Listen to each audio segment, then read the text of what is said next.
Ang ating current na looping squeeze 2. Lightweight po ito, 6.7 kg.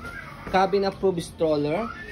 Already washed and ready to use po ito every time na pinaparent po namin. Okay, so meron siya kasamang extra pad for comfortable and yun nga, malambot kay baby pag nakaupo na kaiga. Meron siya kasamang bag hook. Sabitan po ng mga bag. Huwag lang po sobrang bigat. And then meron na rin po siya kasamang bag.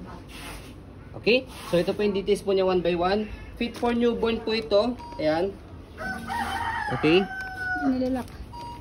Ayan. Fit for newborn up to 22 to 25 kg. Proven and tested na po namin yan. Okay? Ito yung kanyang canopy. Ayan. Ito po yung kanyang pagkakaupo. Ayan. Belt lock. Wala po yung putol. Okay. Ayan. Ayan. Okay? And then, pagka nakaiga, sa likod. And then, adjust natin yung leg rest niya. Angat lang po ito. And then, adjust nyo po itong steel. Ayan. Okay? So, and then, front handle. Meron siya kasamang pad.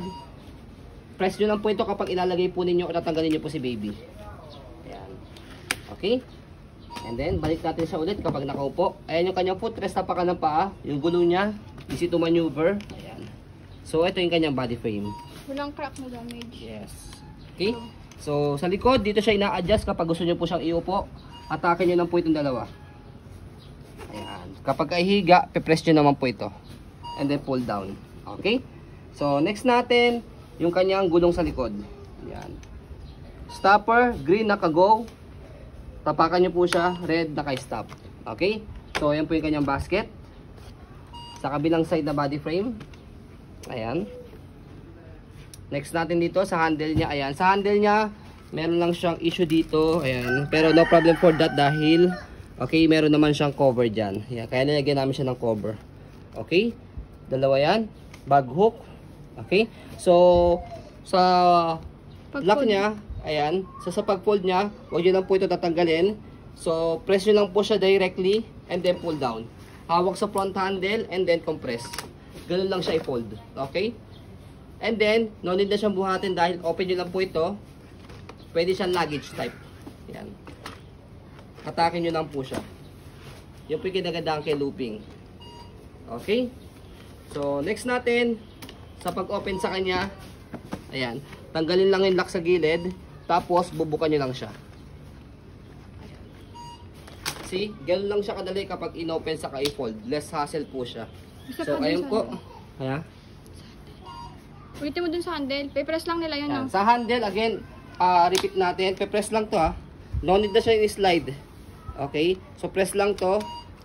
Okay? Tapos, pull down. Ayan. Tapos, compress. Okay, go. Pag inopen, tanggal lang yung lock sa gilid. Tapos, buka. Indication niya, naka-color red. Hindi pa siya stable. Hindi pa siya nakalock. Kapag nag-color green, pwede na siyang gamitin. Okay?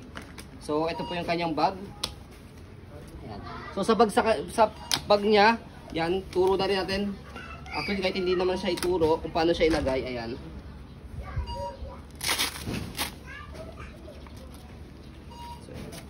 So, yung pinaka-strap niya, dito siya. Ayan. May bandang wheels. Yes. Okay.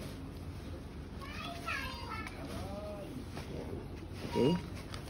Gagamitin lang naman tong bag kapag i-check, pag ilalagay sa cabin. Yan. Para hindi lang siya magkaroon ng damage or hindi lang siya magasgasan or magkaroon ng issue. So, ganyan lang. Ayan. Tapos, pwede nyo pa naman siyang i-open dito. Tapos, buka to. Para kahit naka-cover siya, pwede nyo siyang hilahin. Ayan. Okay? So, ayan po ang ating current na looping squeeze 2.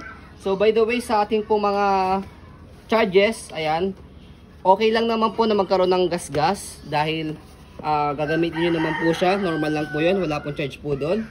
But, ang charges po natin, for example, nasira po yung bag hook. Talagang totally may na-damage po sa stroller. So, check po natin kung magkano po yung charges po doon. So, ayun po. Maraming salamat po. Have a nice day and God bless.